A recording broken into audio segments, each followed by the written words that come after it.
So hello everyone, in this lecture we will discuss about the function of ecosystem, nutrient flow in ecosystem and energy flow in ecosystem. So function of ecosystem. The basic function of an ecosystem is energy flow and recycling of nutrients. Energy का flow ecosystem में होता रहे और nutrients का recycling होती रहे. That is a simple function of an ecosystem. So there are three function of an ecosystem, that is primary function, secondary function and tertiary function.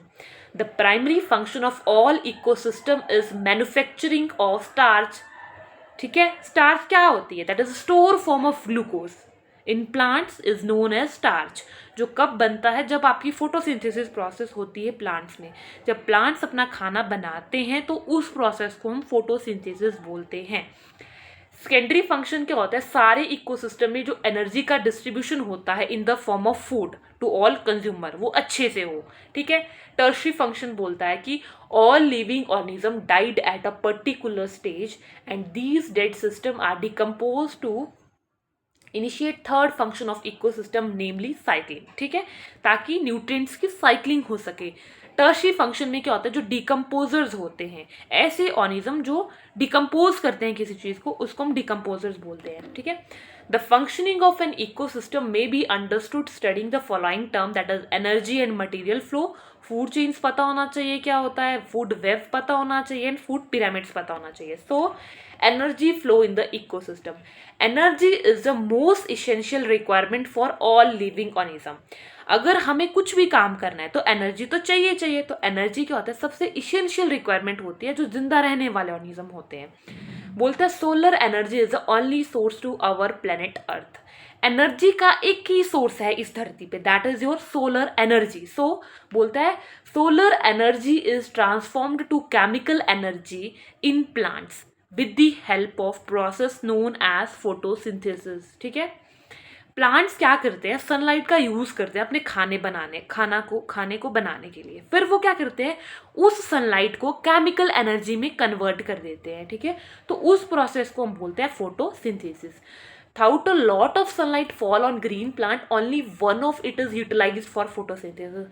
इस धरती पे जो प्लांट्स होते हैं उन पे बहुत सारी सनलाइट पड़ती है, बट सिर्फ 1% सनलाइट यूज होती है खाने बनाने के लिए. ठीक है. Next one is this is a most essential step to provide energy for all other living organism in the ecosystem. Some amount of chemical energy is used by the plant for their growth and remaining is transformed to consumer by the process of eating. Thus, the energy enters the ecosystem through photosynthesis and passes through the different trophic level, that is feeding levels. ठीक है. सन से energy आ रही है, producers ले रहे हैं. Producer से आ रही है, प्रोड्यूसर से कौन ले रहे हैं? फिर कंज्यूमर ले रहे हैं. कंज्यूमर से डिकम्पोजर्स एंड डिकम्पोजर से फिर से इनऑर्गेनिक न्यूट्रिएंट्स का पुल बनता है. फिर से प्रोड्यूसर यूज करेंगे, फिर से कंज्यूमर, कंज्यूमर से डिकम्पोजर. वैसे ही साइकिल का फ्लो चलता है. ठीक है. Next one is energy flow and thermodynamics. The flow of energy throughout an ecosystem follows the two laws of thermodynamics, that is first law of thermodynamics and second law of thermodynamics. So first law of thermodynamics states that the energy can neither be created nor be destroyed, but it can be converted from one form to another form. बोलता है कि energy destroy भी नहीं होती है, ना वो create होती है ना वो डिस्ट्रॉय होती है, बट एक फॉर्म से दूसरी फॉर्म में वो कन्वर्ट होती है. For example, energy for an ecosystem comes from sunlight. Sunlight आपकी आ रही है. ठीक है. प्लांट उस चीज को एब्जॉर्व कर रहे हैं. Here in it is converted into store chemical energy, that is solar energy is converted into the chemical energy, that is photosynthesis process. ठीक है. तो बोल दिया फर्स्ट लॉ, एनर्जी कन्वर्ट भी नहीं हो रही है, एनर्जी कन्वर्ट भी नहीं हो रही है, क्रिएट भी नहीं हो रही है, बट एक फॉर्म से दूसरी फॉर्म में कन्वर्ट हो रही है. ठीक है. तो ये लॉ इजी है ना, इसमें मतलब एक्सेप्ट कर रहे हैं ना इकोलॉजी में. Next one is second law of thermodynamics. It states that whenever is energy transformed, जब कभी भी एनर्जी ट्रांसफॉर्म्ड होगी तो एनर्जी का लॉस होगा in the form of heat. ठीक है. So illustration, this occur when energy is transformed between trophic level. जब एनर्जी ट्रॉफिक लेवल में ट्रांसफर होती है तो there will be a loss of energy. About 80 to 90% energy का loss हो जाता है in the form of heat as it removed from one trophic level to another trophic level. The loss of energy take place throughout respiration में हो सकता है, आपकी running में हो सकता है, हंटिंग में हो सकता है, ठीक है. So relationship between structure and function, that is, from above it is clear that the biotic component and abiotic component are linked together throughout energy flow and the nutrient cycling. So nutrient flow, nutrient cycling or biogeochemical cycle in the ecosystem. So what is nutrient? The element which are essential for both plants and animals are known as nutrients. There are two type of nutrients, macronutrients and micronutrients.